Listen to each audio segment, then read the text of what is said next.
অবস্থান নিয়েছিল রবিউল ইসলাম মাদানির বিরুদ্ধে, অবস্থান নিয়েছিল সাকাওয়াত হোসেন রাজির বিরুদ্ধে, অবস্থান নিয়েছিল, তারা আজকে দেশে নাই। কথা বলেন ঠিক কিনা? তার মানে প্রমাণ হলো মুসলমান পরিষ্কার ভাষায় বলতে চাই, ইসলাম আলেমদের সঙ্গে বিদ্বেষ পোষণ করে বাংলার জমিনে কোনো বেয়াদবের বাচ্চা, কোনো নাস্তিকের বাচ্চা, কুলাঙ্গারের বাচ্চা টিকতে পারবে না। কথা বলেন ঠিক কিনা? এখন দেশ চেঞ্জ হয়ে গেছে যুবকদের কারণে। কথা বলেন ঠিক কিনা? যুবকদের কারণে ইসলামের বিজয় হয়েছে। আজ যারা মুসলমানদের বিরুদ্ধে, ইসলাম আর কোরআনের বিরুদ্ধে, দাড়িটুপির বিরুদ্ধে যারা আলেমদেরকে মৌলবাদ বলবেন, আলেমদেরকে জঙ্গিবাদ বলবেন, আল্লাহর কসম করে বলি শরীরে রক্ত এক বিন্দু থাকা পরিমাণ পর্যন্ত আল্লাহর কসম করে বলি ওই বেয়াদবদের বিরুদ্ধে জবাব দেব। কথা বলেন মুসলমান ঠিক কিনা? আমার এই টানা প্রোগ্রাম আগামীকালকে টাঙ্গাইলে প্রোগ্রাম ছিল, সেখানে আমার মাহফিলে বাধা হয়েছে। সেখানে আমার সামনে থেকে মাইক তুলে নিয়েছে, আমার সামনে থেকে মাইক তুলে নেওয়ার পরে সমস্ত শ্রোতারা ওকে জুতা ফেটা করেছে, জুতা ছিঁড়ে দিয়েছে।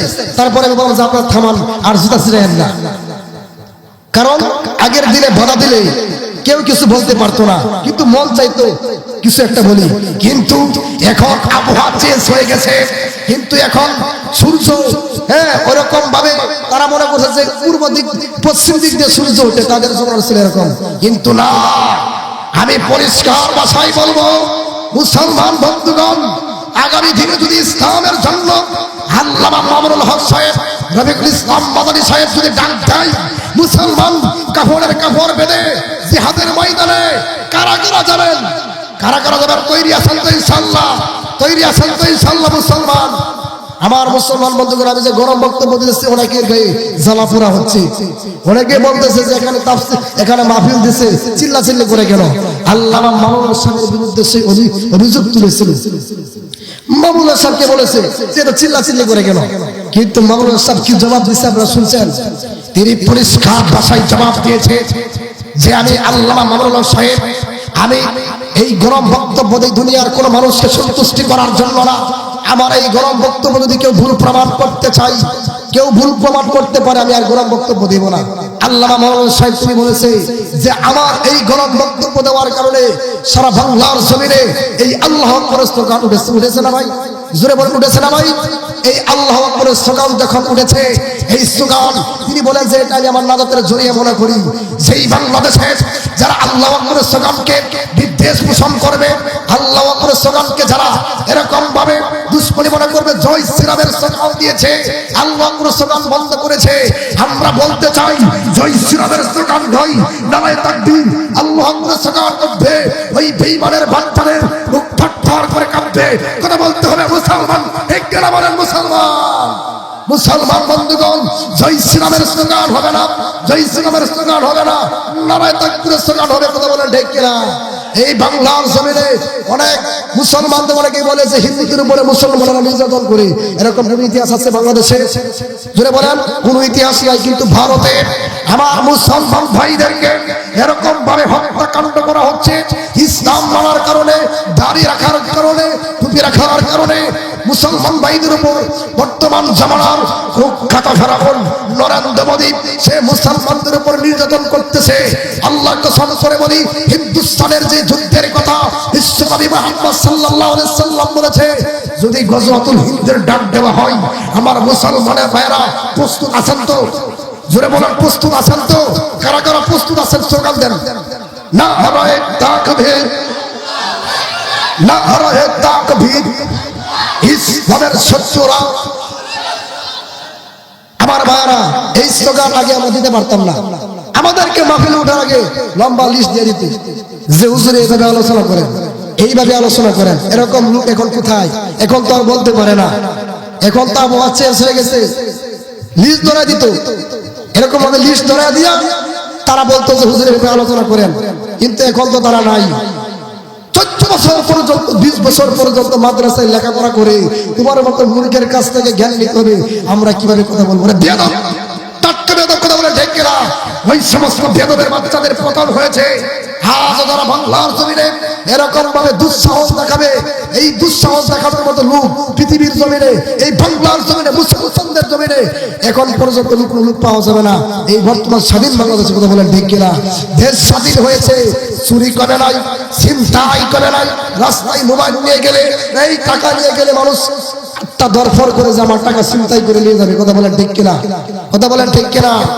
ইসলামের বিজয় যখন হবে, একটা নারী, একটা সুন্দরী নারী এই এক ঢাকা শহরের ভিতর দিয়ে সে সুন্দরভাবে হেঁটে যাবে, কোনো যুবক ডিস্টার্ব করবে না, এরকম হবে।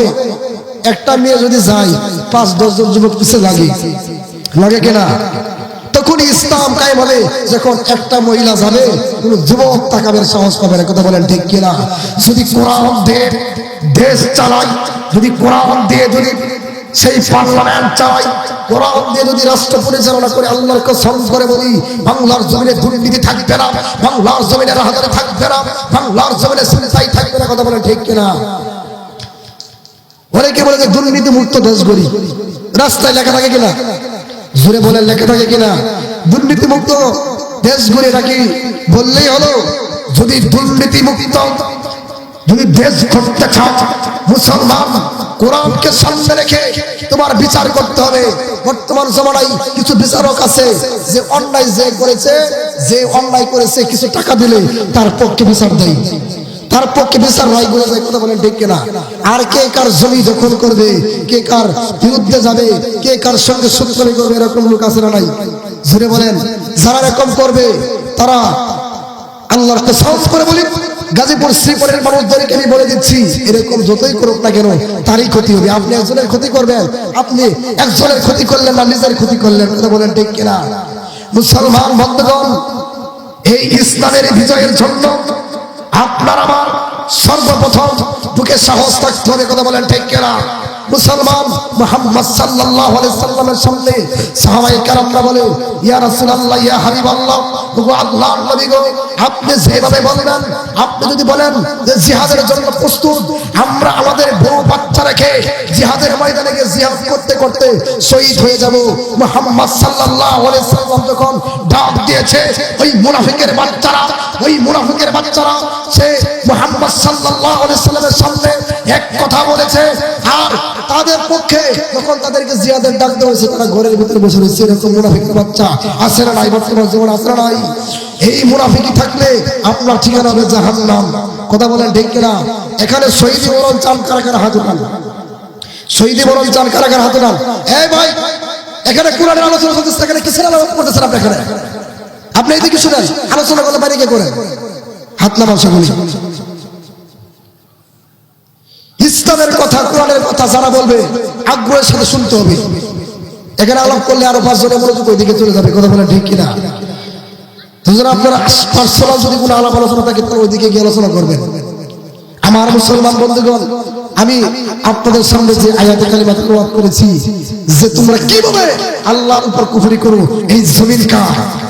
কথা বলতে হবে মুসলমান, এই জমিন কার, এই আসমান কার, এই রাজত্ব কার, ক্ষমতা কার? জোরে বলেন, কথা বলেন মুসলমান।